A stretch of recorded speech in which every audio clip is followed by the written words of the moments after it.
And let me ask you a question, and I want the honest answer. When a new model comes out, or should I say when an update of a current model comes out, do you ever really take any notice? Do you ever look at the spec and say, I wonder how different it is?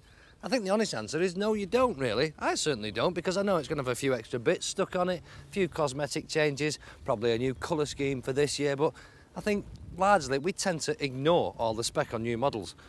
But when Honda brought this out, their new GL 1800 tour bus, their new Goldwing, you could hardly ignore it. It's absolutely huge. It is, as I say, 1800 cc's. And a machine this size is very difficult to ignore. Some say Goldwings are an acquired taste. Well, maybe, but once you climb aboard the new 1800, you'll be completely hooked. In fact, this bike was designed by Masanori Aoki. He's a man better known for his work in the development of sports bikes. And it's a fact that compared to the older GL 1500, the new Wing is a completely different animal. In fact, the whole bike is different. It's completely different to all previous models, different in every way, shape and form. But it still looks like a Goldwing. It's a different shape, but it retains somehow, I don't know how they've managed to design it in, but it retains the classic Goldwing lines. The front end is different to the GL 1500, the lights are different and everything. The mirrors are different, very nice the mirrors, aren't they, with these indicators, and very sort of Mercedes almost, that isn't it? But very, very smart. But cleverly designed and still instantly recognisable as a Goldwing, and that's very, very important because all the dyed-in-the-wool Goldwing fans, and we know there are thousands of them all over the world, they'll recognise it straight away, and the ones that I spoke to up to now really have fallen in love with it. They think it's a beautiful piece of kit. The engine, of course, is different, bigger than ever before. There was lots of talk, would Honda make a 2-litre Goldwing? Would it be a 2.3? Who knew what? But anyway, it's an 1800 now. Here it is. Same engine configuration, same sort of classic Goldwing engine configuration. It's a flat engine, a flat 6-cylinder motor this. There are 3 pistons pumping away there, going that way, and 3 on the other side. We've got side-mounted radiators now. Radiators before were under here on the Goldwings. Everybody used to put fairy lights around them, remember them? Well, now we're mounted here, sort of VTR style really, if you like, but all very, very neat, very cleverly done.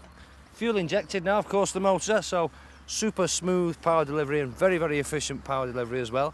The gearbox is a 5-speed. Well, I'm saying 5-speed, and technically I'm wrong there, because if you read the information, they call it a 4-speed plus an overdrive, because when you flick it up into top, you get a pretty little light coming up on your dashboard that says OD. Very nice, very trendy. Of course, it's shaft drive. Any machine like this that's capable of doing the kind of mileages and the kind of distances that these things are designed for, goes without saying, it's a shaft drive. It's low maintenance, nice, smooth transmission, all the rest of it. One word that you will hear a lot associated with the new GL 1800 is the word sporty.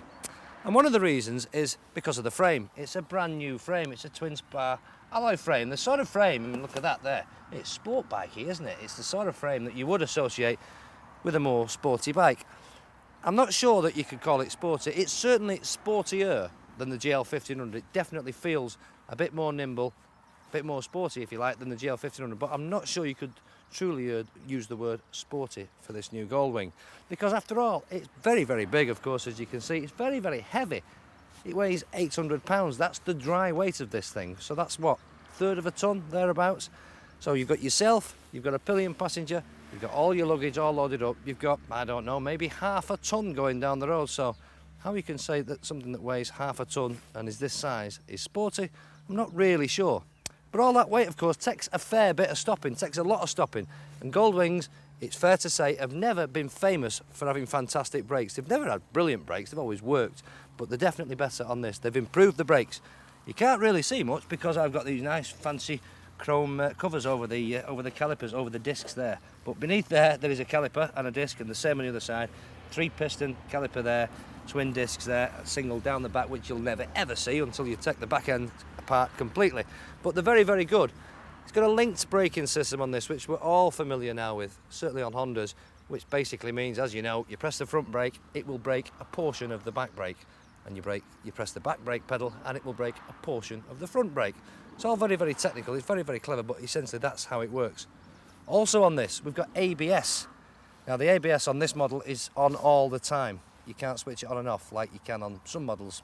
BMW spring to mind, they've got switchable ABS, but this has got ABS. Not that I've ever noticed it come in yet. They do say on a bike that if you notice ABS come in, then you're doing something wrong anyway. But it's nice to have it. Nice to have that bit of confidence that you know if you have to anchor up in an emergency, you're not going to lock your wheels. Because let's face it, if this thing should ever fall over, number one, get your leg out of the way pretty quick. And number two, leave it exactly where it is and phone your mates. But don't be put off by all that weight, because once the wheels are rolling, it all seems to disappear. And the wing does feel much lighter and more manoeuvrable than you'd expect from such a big machine.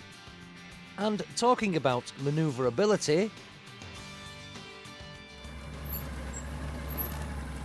one important thing about this is because it's so big and heavy, it's got a reverse. Well, there's nothing new in that. The old one had a reverse, didn't it? The 1500. And BMW's K1200, that's got a reverse as well. But on the old 1500s, there was a handle here, like a lever that you pulled out, that engaged the starter motor, and then you pressed the start button like that, and it went backwards. This is slightly different. You need to be in neutral, so if you're in neutral, you press that. That's reverse, and it comes up there, see? Little amber light there, to show that you're in reverse, as if you don't know. And then you press the reverse button, which is also the starter button. You press that, and away you go. Fantastic.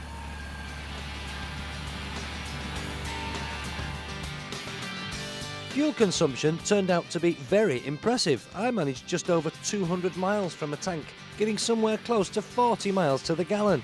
Not bad for 1800 cc's. But it's in the handling department that this bike really does excel. I actually ran out of ground clearance a few times and even christened my new toe sliders. So love them or hate them, you simply can't ignore Goldwings. They're big, they're brash, and the new GL 1800 could be yours for a cool £17,000.